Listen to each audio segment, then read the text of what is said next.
MLA Padmarao Goud పాలనతో Secunderabad ప్రజలు విసిగిపోయారని సికింద్రాబాద్ నియోజకవర్గ Congress party assembly incharge ఆదం సంతోష్ కుమార్ తెలిపారు.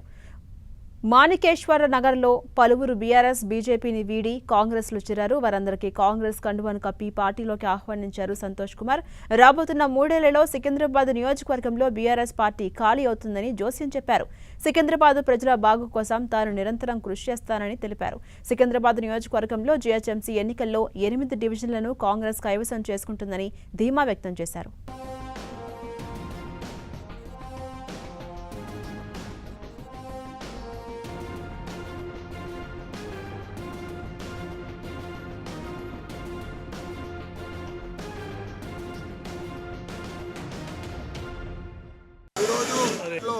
భారీ ఎత్తున బీఆర్ఎస్ నాయకులు కానీ బీజేపీ నాయకులు కానీ నమ్మి అదేవిధంగా రానున్న జీహెచ్ఎంసీ ఎలక్షన్స్లో అధిక మెజారిటీ సిద్ధపూర్ణ డివిజన్లో ఉన్న మాణికేశ్వర అధిక మెజారిటీ గెలిపించి ఆదరణ గిఫ్ట్ ఇస్తానని కోరుకుంటాం.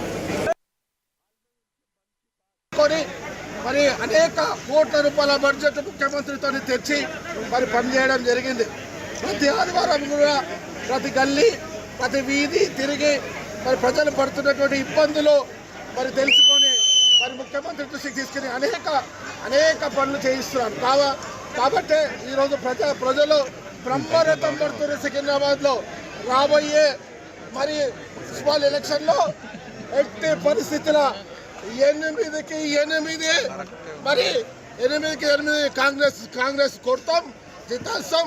మరి ఇది నా సవాలు టీఆర్ఎస్కి.